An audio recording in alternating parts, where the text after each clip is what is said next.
ಜಮ್ಮು ಕಾಶ್ಮೀರದ ಪಹಲ್ಗಾಮಿನಲ್ಲಿ ಒಂದು ದುರ್ಘಟನೆ ನಡೆದಿದೆ. ಅಲ್ಲಿನ ಉಗ್ರಗಾಮಿಗಳ ಗುಂಡಿಗೆ 28ಕ್ಕೂ ಹೆಚ್ಚು ನಮ್ಮ ಭಾರತೀಯರು ತಮ್ಮ ಪ್ರಾಣವನ್ನು ಕಳ್ಕೊಂಡಿರ್ತಕ್ಕಂಥದ್ದು ತಮಗೆಲ್ಲ ತಿಳಿದಿದೆ. ಇನ್ನು ಪಹಲ್ಗಾಮ್ನಲ್ಲಿ ಪ್ರವಾಸಕ್ಕೋಸ್ಕರ ಹೋಗಿದ್ದಂತ ದೇಶದ ಮೂಲೆ ಮೂಲೆಗಳಿಂದ ಬಂದಂತ ಪ್ರವಾಸಿಗಳ ಮೇಲೆ ನಿರ್ದಾಕ್ಷಿಣ್ಯವಾಗಿ ಬಹುಶಃ ಪಾಕಿಸ್ತಾನದ ಭಾಗದಿಂದ ನುಸುಳಿ ಬಂದಂತ ಉಗ್ರಗಾಮಿಗಳು ಪ್ರವಾಸಿಗರ ಮೇಲೆ ನಿರ್ದಾಕ್ಷಿಣ್ಯವಾಗಿ ಗುಂಡಿನ ಸುರಿಮಳೆ ಸುರಿಸಿದಂತಹ ಸಂದರ್ಭದಲ್ಲಿ 28ಕ್ಕೂ ಹೆಚ್ಚು ಭಾರತೀಯರು ತಮ್ಮ ಪ್ರಾಣವನ್ನು ಕಳೆದುಕೊಂಡಿದ್ದಾರೆ.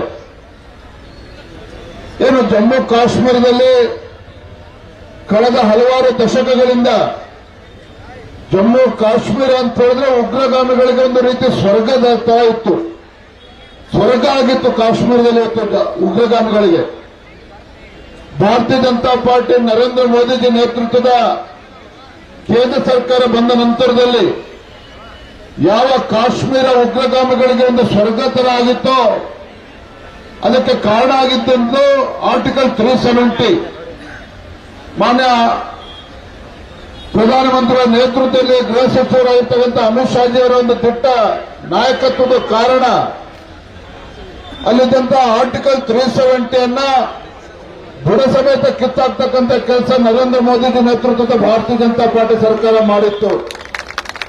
ಅದಾದ ನಂತರದಲ್ಲಿ ಯಾವ ಕಾಶ್ಮೀರದಲ್ಲಿ ಸಾವಿರಾರು ಯೋಧರ ಹತ್ಯೆ ಆಗಿತ್ತು, ಆ ಯೋಧರ ಹತ್ಯೆಗೆ ಕಾರಣ ಆಗಿದ್ದಂತ ಆರ್ಟಿಕಲ್ 370 ನಮ್ಮ ನರೇಂದ್ರ ಮೋದಿಜಿಯವರ ಸರ್ಕಾರ ತೆಗೆದು ಹಾಕಿದಂತ ಸಂದರ್ಭದಲ್ಲಿ ನಿಧಾನವಾಗಿ ಅಲ್ಲಿ ಪರಿಸ್ಥಿತಿ ಸುಧಾರಣೆ ಆಗ್ತಾ ಇತ್ತು. ಬಹಳ ಶಾಂತಿ ನೆಲೆಸ್ತಕ್ಕಂಥ ಪರಿಸ್ಥಿತಿ ನಿರ್ಮಾಣ ಆಗಿತ್ತು. ಇವತ್ತು ಪ್ರಧಾನಮಂತ್ರಿ ನರೇಂದ್ರ ಮೋದಿಜಿಯವರು ಕೇಂದ್ರದಲ್ಲಿ 3ನೇ ಬಾರಿಗೆ ಪ್ರಧಾನಮಂತ್ರಿ ಆಗಿದ್ದಂಥ ಸಂದರ್ಭದಲ್ಲಿ ಕಾಶ್ಮೀರದಲ್ಲಿ ಇವತ್ತು ಶಾಂತಿ ಸುವ್ಯವಸ್ಥೆ, ಕಾನೂನು ಸುವ್ಯವಸ್ಥೆ ಎಲ್ಲವೂ ಕೂಡ ಹತೋಟಿಗೆ ಬಂದಂತ ಸಂದರ್ಭದಲ್ಲಿ ವಕ್ರದೃಷ್ಟಿಗೆ ಕಾರಣ ಆಗಿರುತ್ತೆ. ಉಗ್ರಗಾಮಿಗಳಲ್ಲಿ ಹೇಗಾದ್ರೂ ನೋಡಿ ಅಲ್ಲಿರ್ತಕ್ಕಂಥ ಶಾಂತಿನ ಕದಡ್ತಕ್ಕಂಥ ಕೆಲಸ ಮಾಡಬೇಕು.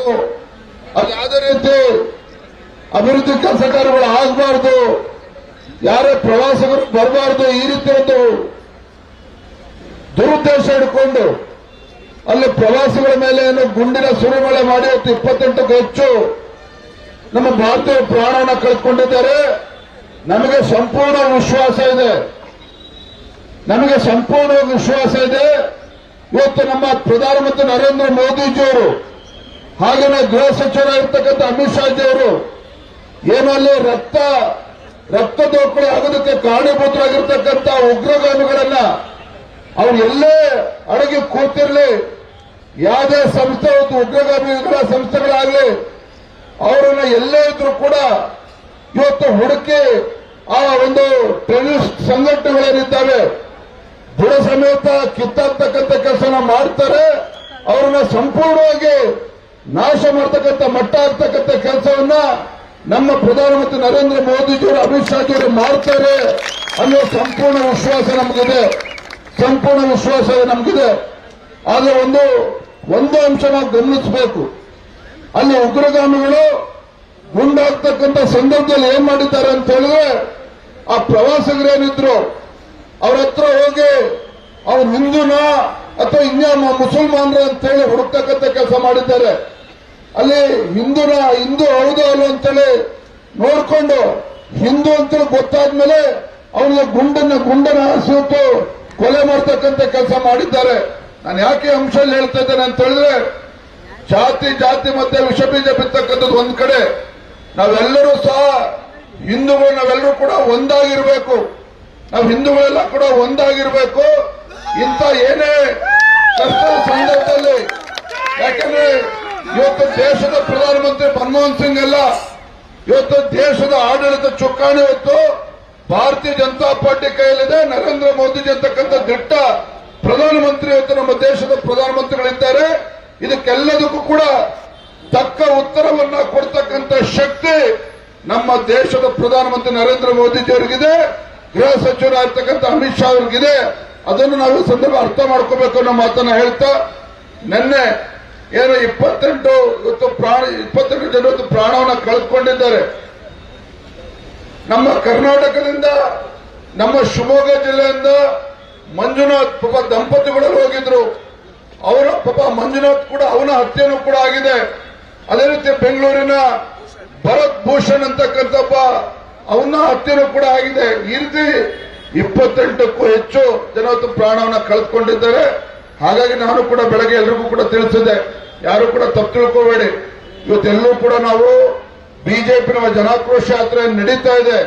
ಎಲ್ಲೂ ಕೂಡ ಮೆರವಣಿಗೆ ಮಾಡಬಾರ್ದು, ಹಾರ ತುರಾಯಿಗಳನ್ನು ಬಳಸಬಾರ್ದು, ಎಲ್ಲೂ ಕೂಡ ಪಟಾಕಿ ಸಿಡಿಸಬಾರ್ದು ಅಂತ ಹೇಳಿ ಬೆಳಗ್ಗೆನೆ ಎಲ್ಲರೂ ಕೂಡ ತಿಳಿಸಿದ್ವಿ. ಅದ್ರ ಕಾರಣ ಇಷ್ಟೇನೆ. ಯಾಕಂದ್ರೆ ಇಡೀ ದೇಶ ಇವತ್ತು ಶೋಕಾಚರಣೆ ಮಾಡ್ತಕ್ಕಂಥ ಸಂದರ್ಭದಲ್ಲಿ ಭಾರತೀಯ ಜನತಾ ಪಾರ್ಟಿ ಕಾರ್ಯಕರ್ತರು ನಾವು ಬಹಳ ಜವಾಬ್ದಾರಿಯಿಂದ ನಡ್ಕೋಬೇಕಾಗ್ತದೆ.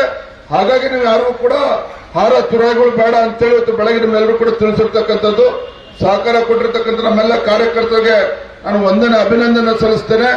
1 ನಿಮಿಷಗಳ ಕಾಲ ಮೌನವನ್ನ ಆಚರಣೆ ಮಾಡಿ ಆ ಒಂದು ಏನು ಪ್ರಾಣವನ್ನ ಕಳ್ಕೊಂಡಿರ್ತಕ್ಕಂಥ ನಮ್ಮ ಭಾರತೀಯರೇನಿದ್ದಾರೆ ಅವರ ಆತ್ಮಕ್ಕೆ ಶಾಂತಿ ಸಿಗಲಿ, ಆ ನೋವನ್ನ ಭರಿಸ್ತಕ್ಕಂಥ ಶಕ್ತಿ ಆ ಕುಟುಂಬಗಳಿಗೆ ಭಗವಂತ ಕೊಡ್ಲಿ ಅಂತ ಹೇಳಿ 1 ನಿಮಿಷಗಳ ಕಾಲ ನಾವೆಲ್ಲರೂ ಕೂಡ ಮೌನವನ್ನು ಆಚರಣೆ ಮಾಡೋಣ. ಹೆಚ್ಚಿನ ವಿಡಿಯೋಗಳಿಗೆ ಪ್ರತಿಧ್ವನಿ ಯೂಟ್ಯೂಬ್ ಚಾನೆಲ್ ಸಬ್ಸ್ಕ್ರೈಬ್ ಮಾಡಿ, ಬೆಲ್ ಐಕಾನ್ ಕ್ಲಿಕ್ ಮಾಡಿ.